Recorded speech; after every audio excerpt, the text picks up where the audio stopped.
Rocco, can you say go Bruins? Can you say go Bruins?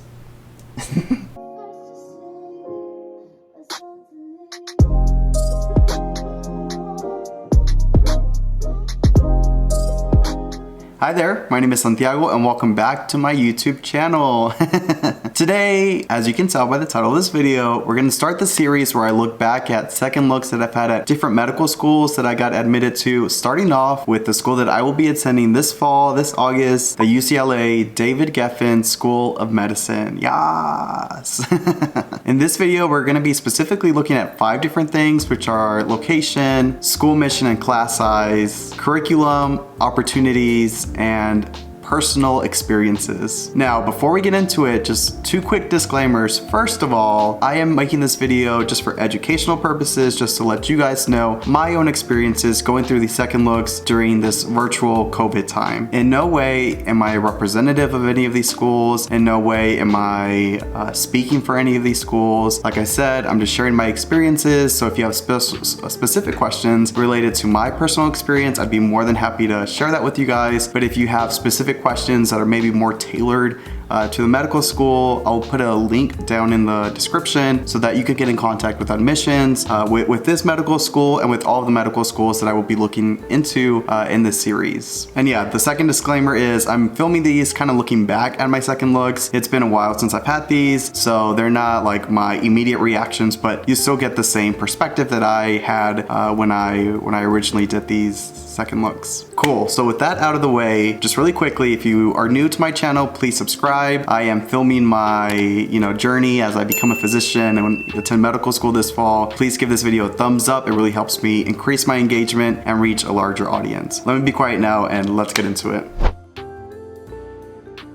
So first thing we're going to talk about here is location. Super important to know where your medical school is going to be located within the United States. Of course, UCLA, as the name implies, is in Los Angeles, California, where the weather is perfect. Sunny climate, perfect weather year-round. I'm super looking forward to this. I've been there a couple of times and lived in LA for about 6 months, so I kind of already know what to expect, and I'm super excited to be living in that climate one more time. Specifically, the school is super close to the Santa Monica beach, like that area. I'm looking at apartments there right now. Stay tuned for that video. But yeah, it seems to be located in a pretty good area of LA, and yeah, I'm excited for that. School mission here, and I'm just going to read it out for you guys. Their website says it is to improve health and healthcare. UCLA will create world leaders in health and science, discover the basis for health and cures for disease, optimize health through community partnerships, and heal humankind one patient at a time. So great goals, very specific goals, and definitely through my interviewing and the videos that I've been able to look at, they definitely do this. As you can see here, here's a clip of where they have, it's like a foot clinic for the homeless population in Los Angeles. Medical students and other providers that they work with really help the community. And I know that they do not only this workshop, but a number of workshops where they're really invested in the community to not only help us as future providers, but to really make an impact on patients today, right now, while we get our training and really learn to be the best providers that we can be. So yeah, those were goals that I definitely got from the school, but I also got this other like school mission specifically for the students. It's something that was repeated to me multiple times during interviews, something that I've gotten as I've talked to medical students from that school, as I've talked to administration from that school, and it's this statement of UCLA will train you to be a physician and blank. And that's really cool to me because I've always seen myself as someone who, of course, wants to be a physician, of course, wants to be a doctor, but I've always just seen myself as wanting to do more. When I'm in a public health setting and I see how the emergency room is affected by certain protocols, or how the way patients who are affected by mental health are affected by certain legislation, and as a doctor, of course, I'm going to do everything I can for my patients, but there's always been that idea of, well, what can I do beyond this legislation? What can I do to help maybe mitigate certain concerns for my patients based off legislation? Can I make an impact on legislation? Do I want to work in public health? Do I want to work in public policy? These are questions I've always had, and to be honest, I've always wrestled with them because yeah, I was always scared that medical schools were going to see me as someone who wants to be a doctor but might have their eye on something else as well. But yeah, I made that point to an interviewer at UCLA, and they were excited because they want their students to be more than physicians. physicians. And that's really implemented into the curriculum, which we're going to talk about in a second here. So I am super excited for that. But to wrap this up real quick, the class size is 175 students through the different curricula or different programs that UCLA offers. There's a normal MD program, but there's also the MTSP, I think, which is their MD PhD program. And then I think 2 or 3 other programs where students will be specifically focusing on like underserved and underrepresented communities in LA, maybe focusing on public health. I'm not too sure what the other programs are specifically meant for, but we're all part of this MD class. Some of us just have specific trajectories, and that's outlined within the programs themselves. So this is one of the things that's very exciting for me, specifically because my class will be entering as this first charter class with this new curriculum that UCLA has devised for students. They have fully renovated the curriculum, and again, like I said, we'll be launching it with our class, having of course gone through that transitional stage with maybe classes before me. Though I am no expert in the curriculum, I'm not like this great educator by any means. Here are 2 things that specifically they point out in their new curriculum, and then a third thing that really excites me, which we'll talk about after these first 2. So the first one is what they call this new key feature, Educators for Excellence. DGSOM, Educators for Excellence, will work with small groups of students longitudinally in the development of core clinical skills and doctoring, clinical skills, and early authentic clinical experience. This dedicated, I don't know this word, cadre group of 30 educators will support teaching core clinical skills on standardized and actual patients, regularly observing students and providing formative feedback, and reviewing student performance in an objective clinical examination curriculum. Educators for Excellence will also be assigned to small group teaching in the problem-based learning curriculum. So this is super awesome because not just focusing on the sciences is important for future physicians in this modern society that we're living in. You have to be more than just a diagnostician.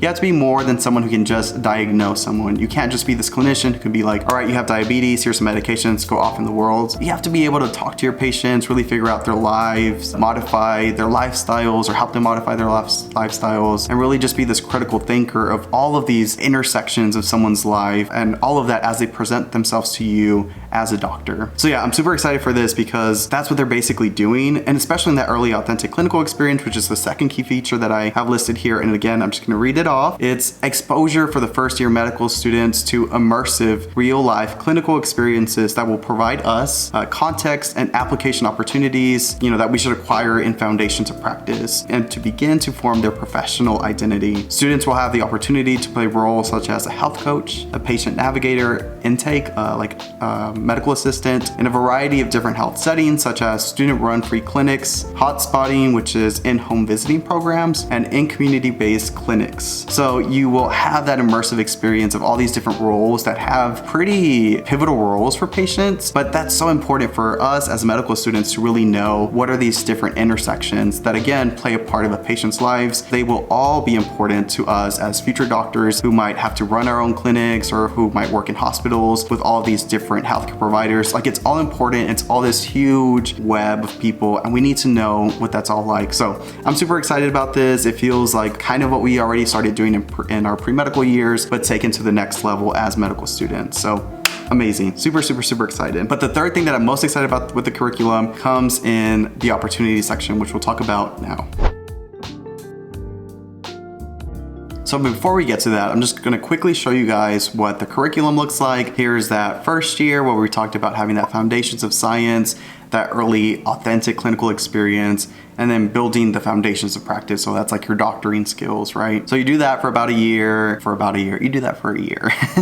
And then you definitely have assessments and tests and whatnot. And then your second year, you start your clerkships, go through those rotations, really start building an idea of where you want to do your residency and in what specialty you want to do your residency. And then you have these little breaks here called Plan for Discovery, which again is the part that I'm excited about, which comes your third year, your discovery year. So yeah, in these Plan for Discovery, you'll be exposed to different things that you can do during your third year, which here it's listed out as research, innovation, advocacy, community engagement, dual degree, or electives. From my understanding from attending Second Look or looking at the recording of Second Look, it's going to be pretty important to do these plan for discovery breaks where we'll be exposed to all of these so we can really solidify what we want to do our third years. For instance, I have an idea that I want to get a master's in public health, but I'm still contemplating that with public policy, or what happens if I go through this plan for discovery breaks and then it turns out that maybe I actually want to do business and then get a master's in business. Who knows? Like, I don't know. The point is though, we have that whole year to really dedicate ourselves to something else in our medical education, and we have breaks before that year to really decide what that's going to be. But like I said, I'm super excited for that because the opportunity to have another degree, a dual degree, all in 4 years of medical school is pretty phenomenal. Really though, it'll be great for everyone who's going to this medical school, and definitely for future applicants who are considering to go to this school. Do you have an interest in public health? Do you have an interest in research? Do you really want to learn what it means to be an advocate for communities and really dive into community engagement? Those are all things that we will be exposed to in medical school, and then again have a full year, that third year, that discovery year, to really build ourselves as leaders in whatever subtopic it is that we end up choosing. That's phenomenal to me. Overall, I can really only talk about my personal experience when it comes to interviewing, as well as once April 30th came and I got that acceptance, talking to administration, and for my interviews, I fell in love with the school immediately. The interviewers really felt like they wanted to get to know me. They really made me feel like I was competent. They made me feel like I was already a leader. They just really emboldened me as an applicant, which is something that I really praise because I can only imagine what that will speak to my experience as a student at their facility, at their school, at their organization, at their hospital. I'm just hoping that, I get to have that experience again with the people who will mentor me and who will teach me as I become a physician. And then after getting accepted and joining my classmates and Discord and GroupMe, I don't want to be weird in case anyone watches this video, but it's been pretty phenomenal already. I can already tell who I'm clicking with. I can already find people who I know will be great friends and great colleagues in the future. And it's just been great to really get to know everyone at this point and get to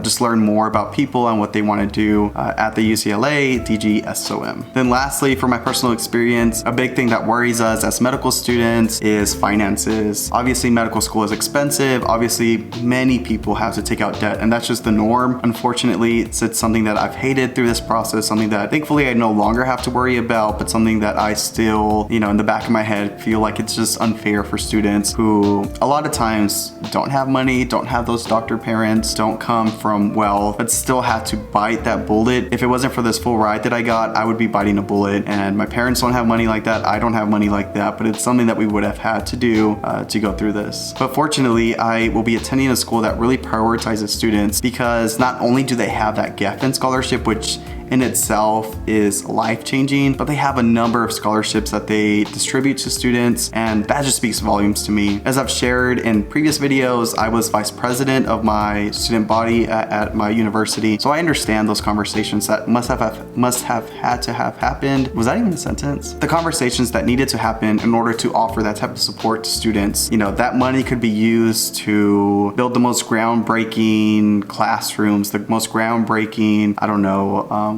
I understand. Money could have gone a number of different ways, and maybe it still does. Maybe UCLA just has a bigger chunk of money to play with, but for them to offer that type of support to students, having been in the background, I can only imagine the conversations that needed to happen, and that just speaks volumes to me. They really prioritize students, and in my personal experience and for the sake of this video, I really wanted to point that out and highlight it because that is phenomenal. Makes me feel like they have my back. Who doesn't want that type of support headed into medical school? Awesome. So this was a look into my second look at UCLA, sharing some experiences that I had. Hopefully you guys like this video. If there's anything else that I didn't really mention that you would like for me to talk about and that I can talk about, because again, I'm not a representative, let me know. Leave that down in the comment section. I'd be more than happy to make adjustments for the other schools moving forward. I'd be more than happy to, for the sake of all of you future applicants and for those of you who are following me on this journey. As always, please take care, get vaccinated if you haven't already, because we can take our masks off soon, and I'll catch you guys on the next one. Adios.